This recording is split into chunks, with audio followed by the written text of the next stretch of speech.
There was a man in the land of Uz, whose name was Job. That man was blameless and upright, and one who feared God and turned away from evil. There were born to him 7 sons and 3 daughters. His possession also was 7,000 sheep, 3,000 camels, 500 yoke of oxen, 500 female donkeys, and a very great household, so that this man was the greatest of all the children in the East.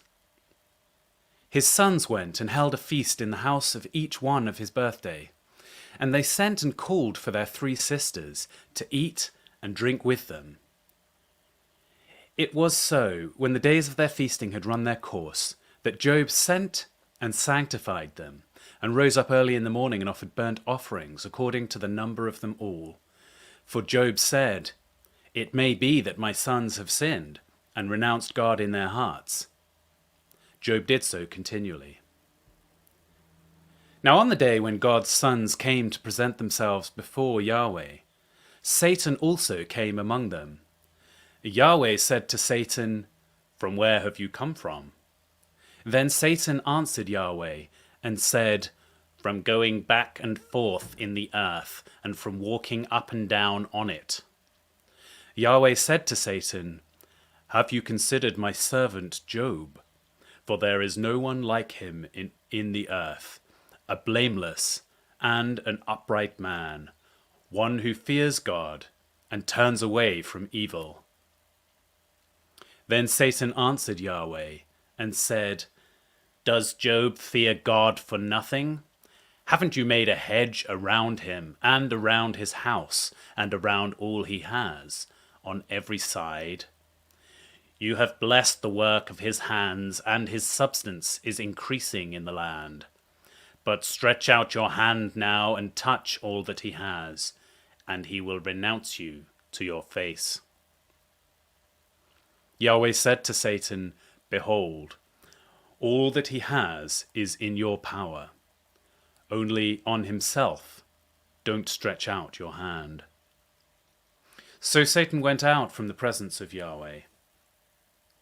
It fell on a day when his sons and his daughters were eating and drinking wine in their oldest brother's house, that a messenger came to Job and said, "The oxen were ploughing, and the donkeys feeding beside them, and the Sabaeans attacked and took them away.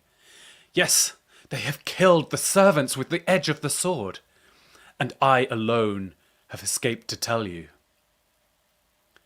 While he was still speaking, another also came and said, "The fire of God has fallen from the sky and has burnt up the sheep and the servants and consumed them, and I alone have escaped to tell you."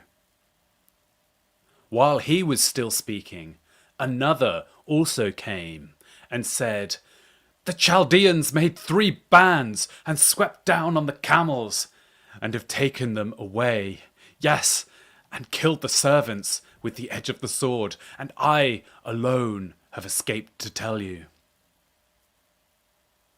While he was still speaking, there came another also and said, "Your sons and your daughters were eating and drinking wine in their oldest brother's house. And behold, there came a great wind from the wilderness and struck the 4 corners of the house. And it fell on the young men, and they are dead. I alone have escaped to tell you." Then Job arose and tore his robe and shaved his head, and fell down on the ground and worshipped. He said, "Naked I came out of my mother's womb, and naked I will return there.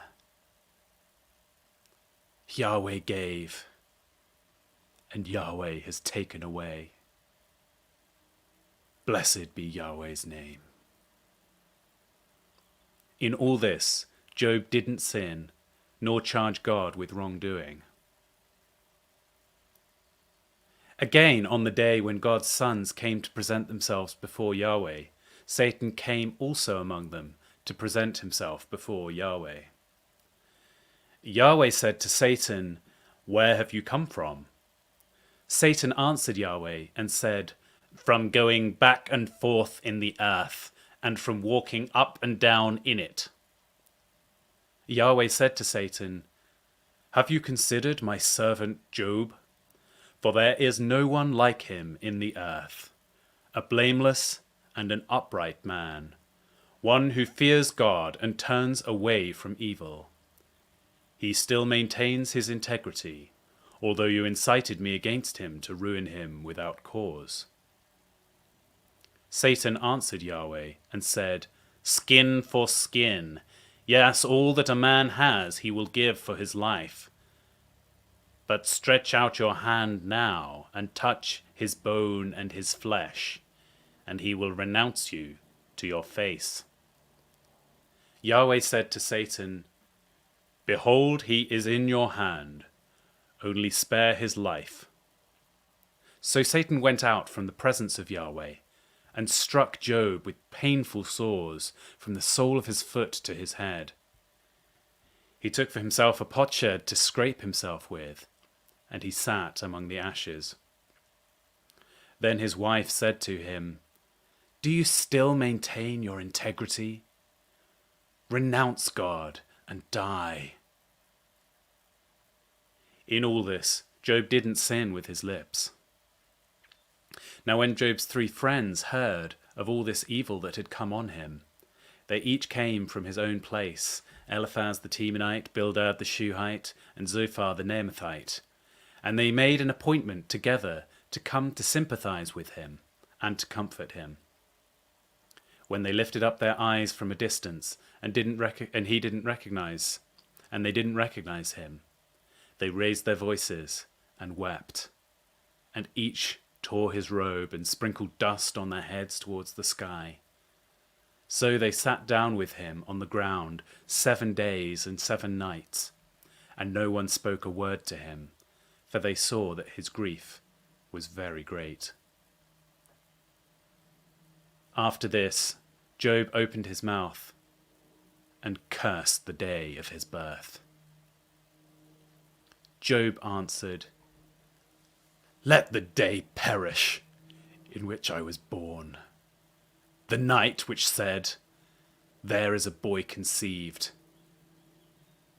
Let that day be darkened. Don't let God from above seek for it, neither let light shine on it. Let darkness and the shadow of death claim it for their own. Let a cloud dwell on it, and let all that makes the day black terrify it. As for that night, let thick darkness seize on it. Let it not rejoice among the days of the year. Let it not come into the number of the months.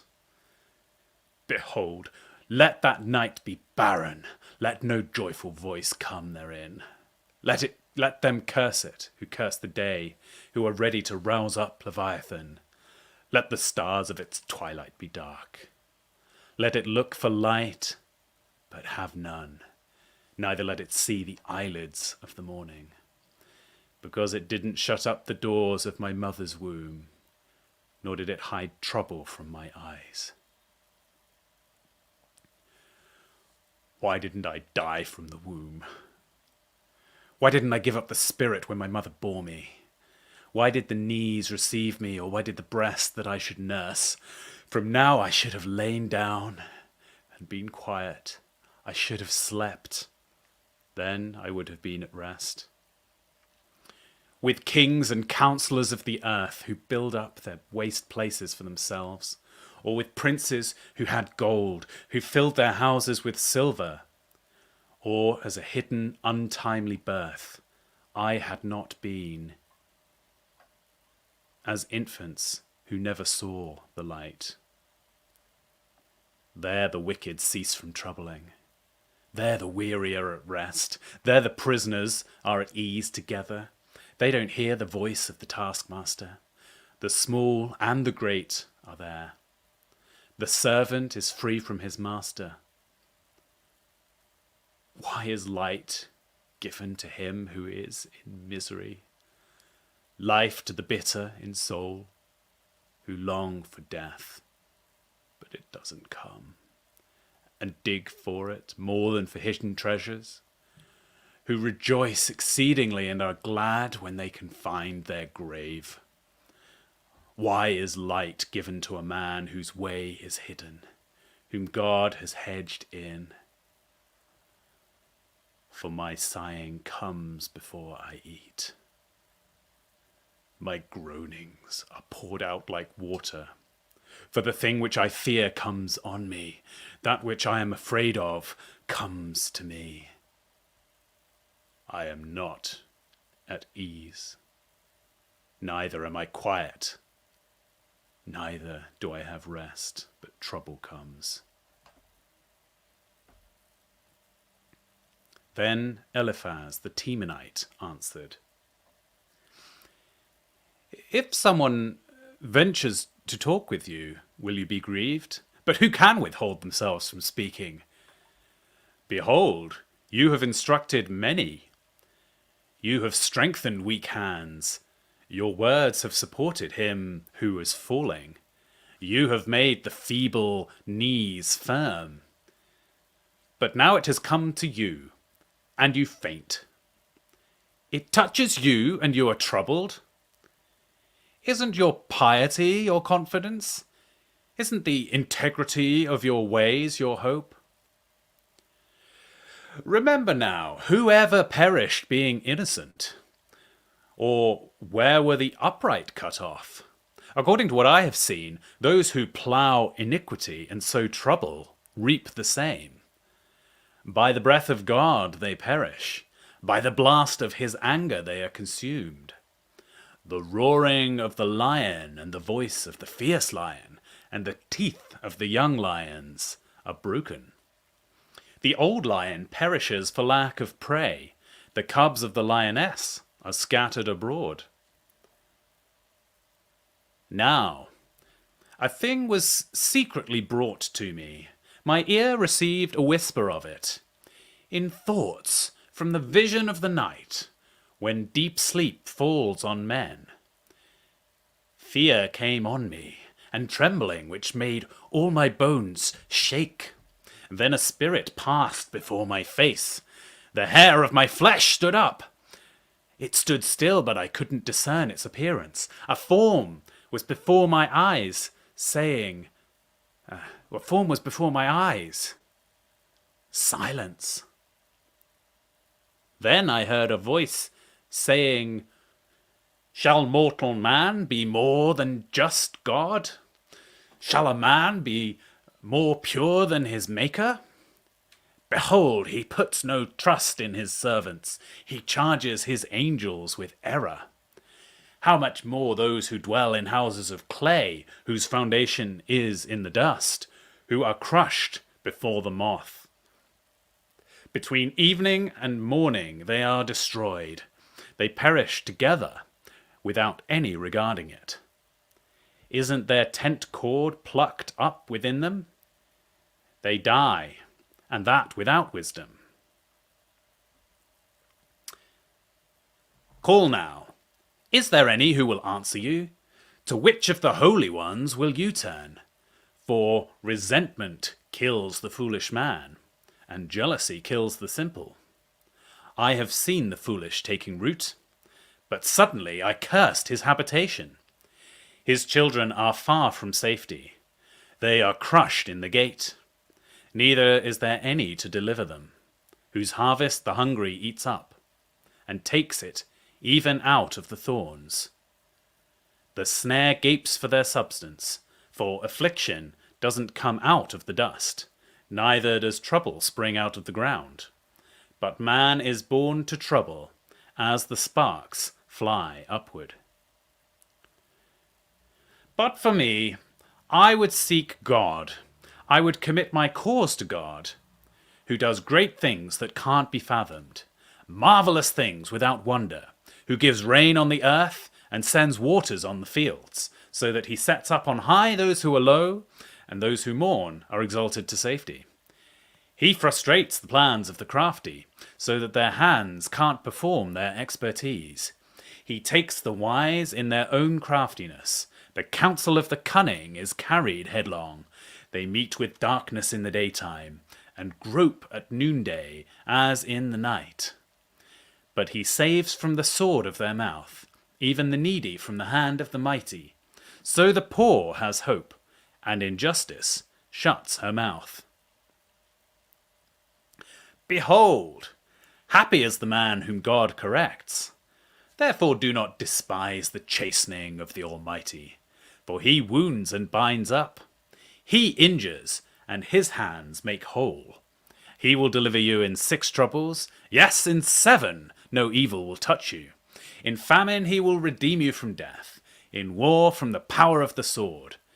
You will be hidden from the scourge of the tongue, and neither will you be afraid of destruction when it comes. You will laugh at destruction and famine, neither will you be afraid of animals of the earth. For you will be allied with the stones of the field. The animals of the field will be at peace with you. You will know that your tent is in peace. You will visit your fold, and you will miss nothing. You will know also that your offspring will be great, your offspring as the grass of the earth. You will come to your grave in a full age, like a shock of grain comes in its season. Look at this. We have searched it. It is so. Hear it and know it for your good.